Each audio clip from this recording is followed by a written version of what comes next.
जन हितैषी देख रहे दर्शकों का स्वागत है जन जन की बात जन हितैषी के साथ। दोस्तों, मैं संदीप शर्मा एक बार फिर आपसे रूबरू हो रहा हूँ। आज का जो हमारा मुद्दा है, रूबरू होने का टॉपिक है, वो है कोरोना। जी हाँ, एक तरफ जहाँ पूरे वर्ल्ड में, विश्व में कोरोना की वैक्सीन को लेके बड़े बड़े कैंपेन चल रहे हैं, कोरोना पे काबू पाने का, शिकंजा कसने का एक प्रयास किया जा रहा है, वहीं पे दूसरी तरफ एक कोरोना को लेके नया विवाद छिड़ गया। जी हाँ, नया विवाद ये छिड़ा है कि कोरोना की वैक्सीनेशन से नए नए वेरिएंट जो पैदा हो रहे हैं कोरोना के, वो कोरोना की वैक्सीनेशन से हो रहे हैं। सो ये एक ऐसा विवाद है और इस विवाद को इसलिए अनदेखा नहीं किया जा सकता कि ये विवाद एक ऐसे इंसान द्वारा दावा किया जा रहा है इस चीज़ का। जी हाँ, ये बात ये हम नहीं कह रहे, एक ऐसा शख्स, एक ऐसी शख्सियत इसका दावा कर रही है जो एक सामान्य इंसान नहीं, कोई छोटा मोटा साइंटिस्ट नहीं, बल्कि 2008 में, जी हाँ 2008 में वर्ल्ड में नोबेल पुरस्कार विजेता है। जी हाँ, फ्रांस से संबंधित ये साइंटिस्ट प्रोफेसर ल्यूक माउंटेग्नियर, जिनके नाम से बड़ी बड़ी रिसर्च हैं, आप गूगल भी कर सकते हैं इनके बारे में, आप खुद जान दे सकते हैं कि ये क्या हस्ती है, क्या इनका ऑरा है। और मैं ज़्यादा कुछ नहीं कहूँगा तो आपको ये भी जान के खुशी होगी या विश्वास आपका बनेगा कि ये खुद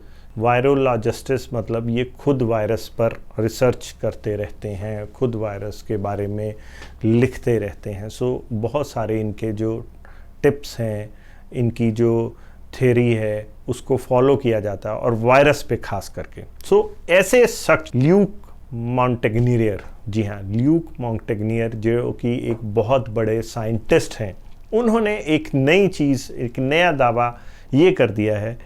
और उस दावे में ये बोला गया है कि जो टीकाकरण, वार लेवल पे जो टीकाकरण किया जा रहा है, बेसिकली जो कोरोना के नए नए वेरिएंट हैं, उसका मेन आधार, बेस वार लेवल पे किया जा रहा ये टीकाकरण है। क्योंकि ये शख्सियत, ये साइंटिस्ट, ये प्रोफेसर इतने बड़े हैं कि इनकी जो कही गई बात है उनको अनदेखा नहीं किया जा सकता। इनके दावे को कुछ ना कुछ तो आधार होगा, और जैसा कि मैंने आपको बताया, ये खुद वायरोलॉजिस्ट हैं। सो ऐसे में इनकी बात को बिल्कुल अनदेखा किया जाना संभव नहीं है।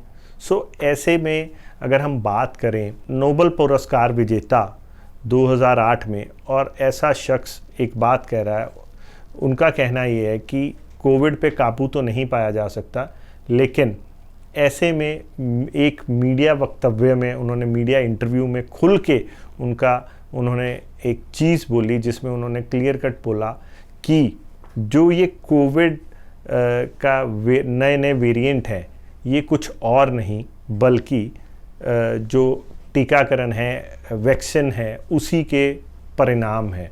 उनका ये कहना पूरे वर्ल्ड में, मीडिया में इस समय ये एक चर्चा का विषय बना हुआ है।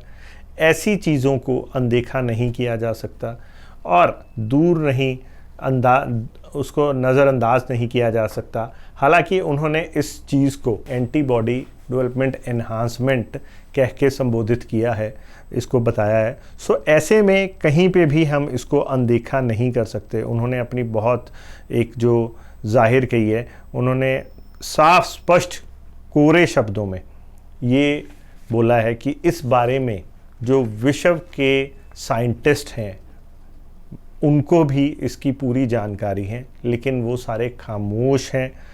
तो साइंटिस्टों की जो खामोशी है वो अपने आप में, उन्होंने साइंटिस्टों की खामोशी पे भी सवाल खड़े कर दिए हैं। उनकी इस स्टेटमेंट के बाद से जो मीडिया में, जो एक पूरे सिस्टम में, जनता में एक अलग चर्चाएं छिड़ गई हैं। पहले ही अगर हम बता दें कि जनता पहले ही, अगर बात की जाए तो इस वैक्सीन और इस टीकाकरण के जो है से एक कहीं ना कहीं इसको शकी नज़र से देख रही थी। और ऐसे में इतने बड़े साइंटिस्ट का, नोबेल पुरस्कार विजेता का, और इस तरह की बातें करना कहीं ना कहीं वाकई एक नई चर्चाएं छेड़ रहा है। लेकिन उन चर्चाओं को अनदेखा भी नहीं किया जा सकता। हालांकि ये चीज़ें हम नहीं बोल रहे, ये चीज़ें क्योंकि एक बहुत बड़े साइंटिस्ट, डॉक्टर, प्रोफेसर बोल रहे हैं।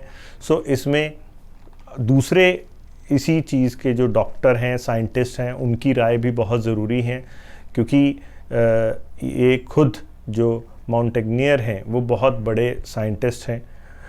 ऐसे में ही अगर बात किए जाए, उन्होंने कुछ ऐसा भी कहा है कि ये जो इंटरव्यू में उन्होंने, मीडिया के इंटरव्यू में एग्जैक्टली जो शब्द इस्तेमाल किए थे उसमें भी ये कहा गया था कि वेरिएंट कुछ और नहीं, अगर हम उसका हिंदी में अनुवाद करते हैं तो उसमें ये कहा गया है कि वेरिएंट कुछ नए वेरिएंट कुछ और नहीं बल्कि वैक्सीनेशन का ही नतीजा है। उन्होंने ये भी दलील की कि जिन देशों में जो उन्होंने आधार बताया इसका, वो ये बताया कि जिन देशों में कोरोना के वैक्सीनेशन और मौतों का ग्राफ, जी हाँ, डेथ रेट, वो जो एक साथ साथ चल रहा है उसको वो बहुत बारीकी से, नज़दीकी से फॉलो कर रहे हैं। सो ऐसे में जब वो इतनी बारीकी से, नज़दीकी से फॉलो कर रहे हैं तो ये उनका जो बेसिकली इस स्टेटमेंट का आधार रहा है, जो वो कह रहे हैं, उनका ये कहना है, प्रोफेसर, डॉक्टर और साइंटिस्ट मॉन्टेग्नेरियो का ये कहना है। इसके अलावा अगर बात की जाए, आपको बताना बहुत ज़रूरी होगा कि ये ल्यूक मॉन्टेग्नियर वही साइंटिस्ट हैं जो जिन्होंने पिछले साल कोविड के शुरू होने पर यह कहा था कि कोविड जो है वो कोविड जो है एक मैन मेड वायरस है और इस वायरस को किसी निजी लैब में तैयार किया गया। सो उसके बाद से ये विवाद छिड़ गया था, उसके बाद से पूरी वर्ल्ड में, विश्व में एक चर्चाएं छिड़ गई थी। आज उसी साइंटिस्ट की ये बात, ये कथन भी एक नया विवाद, एक नई चर्चाएं छिड़ गई हैं, जिससे जनता में बहुत सारी अनसर्टनिटी, बहुत सारे प्रश्न उठ गए हैं।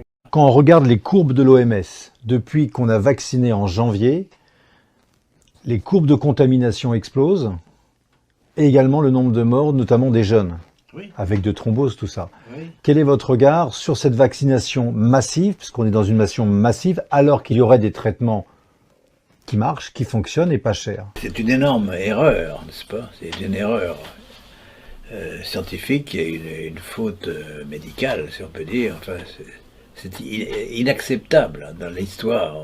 On en fera le bilan un jour de tout ça, n'est-ce pas? Car c'est effectivement la vaccination qui a créé les variants. Le virus de Chine, n'est-ce pas, a un vaccin, c'est-à-dire des anticorps produits par un vaccin. Et qu'est-ce qu'il va faire le virus? Ou bien mourir, ou bien trouver une solution. Les nouveaux variants sont vraiment la production, la résultante des vaccinations. Et donc vous voyez toujours dans les pays, même pour là maintenant c'est pareil, vous avez la courbe des vaccinations et la courbe des morts maintenant qui suit. Je suis de près, si vous voulez, des expériences qui sont faites in situ, c'est-à-dire sur des patients, des malades, qui sont devenus infectés par le corona après une vaccination. Hein? Et je veux vous montrer que ce qui est apparu, c'est un virus variant qui résiste à la vaccination. Comment peut-on vacciner en période épidémique? Expliquez-moi. C'est impensable. Le silence, si vous voulez, beaucoup de gens savent ça. Les épidémiologistes le savent, tout ça. Ce sont des anticorps produits par le virus qui permettent à l'infection d'être plus forte. Vous voyez? C'est ce qu'on appelle les antibody depending enhancement, c'est-à-dire des anticorps qui favorisent une infection. L'anticorps va se fixer sur le virus et à ce moment-là, il y a des récepteurs aux anticorps que nous avons dans nos macrophages, etc., qui vont à ce moment-là piquer le virus, pas par hasard, mais enfin du fait même qu'il est lié à des anticorps. Vous voyez? Il est clair que les nouveaux variants sont créés par la sélection des anticorps produits par la vaccination. Medical background से नहीं है, सो हम इसके बारे में जवाब तो नहीं दे सकते, लेकिन इस बारे में हमने पीस के जो वाइस प्रेसिडेंट हैं इंडिया से, पीस के जो वाइस प्रेसिडेंट हैं डॉक्टर अरुण मित्रा, हमने उनकी राय जानने की कोशिश करी। हमने IMA प्रेसिडेंट लुधियाना से जो सरोज अग्रवाल हैं उनकी भी राय दी। सर, एक ना ये कोरोना वैक्सीन पे एक नई बहस शुरू हो गई है कि एक हमारे कहते हैं कि जो नोबेल पुरस्कार जो विजेता हैं ल्यूक माउंटेग्नियर जी, उन्होंने एक मीडिया स्टेटमेंट दे दी है कि ये जो टीकाकरण हो रहा है इसके कारण ही वेरिएंट जो है बार बार चेंज हो रहा है और मतलब ब्लैक फंगस भी इसी के कारण हो रहा है। तो ये टीकाकरण मतलब बेसिकली गलत है, वो टीकाकरण को वो बता रहे हैं। तो इस पे सर आपकी क्या ओपिनियन है?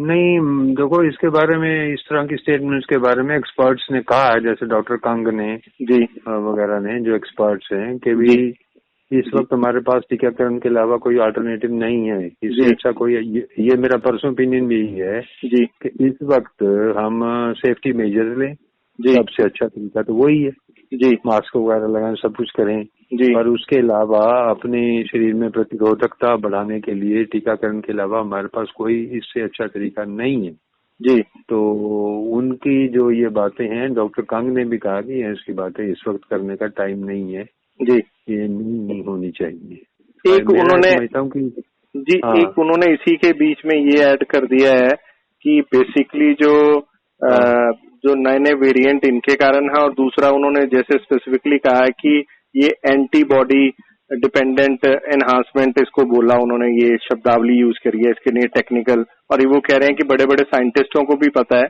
वो जानबूझकर चुप हैं इस चीज के बारे में कि ये चीज प्रूव हो चुकी है। तो इसको कैसे, आप इस पे क्या ओपिनियन देंगे? नहीं, एंटीबॉडी इन्हांसमेंट मतलब ये होता है कि जब हम टीकाकरण करते हैं हम एंटीजन इंजेक्ट करते हैं जी। एंटीजन होता है जो शरीर में एंटीबॉडी पैदा करता है बीमारी के खिलाफ लड़ने के लिए जी, ठीक है। वो इसमें बहुत लंबा समय तो नहीं रहता, इसका 6 महीने बस या से साल असर रहेगा, अगले साल दोबारा लगेगा ये टीका जी। अगर जरूरत पड़ी तो, ना ही जरूरत पड़े तो अच्छी बात है, क्योंकि हर साल टीका लगाने आसान काम नहीं है जी। तो ये बात उनकी मतलब कि एंटीबॉडी तो हमने इनहांस करना ही है ना, तभी तो लड़ पाएंगे जी। इस वक्त और हम कैसे लड़ेंगे बताओ? पर जैसे वो इतने बड़े साइंटिस्ट हैं, प्रोफेसर हैं, और वो एक साइंटिस्ट में डिफरेंस ऑपिनियन तो है। बिल्कुल ठीक है, तो इसको एज ए डिफरेंट ओपिनियन बोला जाएगा सिर्फ? हाँ, उनका अलग ओपिनियन। ओके, ठीक है सर, ठीक है sir, thank you sir, thank you sir, thank you sir, thank you. लेकिन कुल मिला के बहुत सारे जो कोविड के प्लेटफॉर्म पे काम कर रहे हैं, जो डॉक्टर हैं, जो साइंटिस्ट हैं, उनकी राय भी इस पे बहुत ज़रूरी है, ताकि लोगों में जो फैल रही भांति भांति की चर्चाएं हैं उनको शांत किया जा सके। सो ऐसे ही अलग अलग मुद्दों से आपसे रूबरू होते रहेंगे। देखते रहें, बने रहें जनहितैषी। धन्यवाद।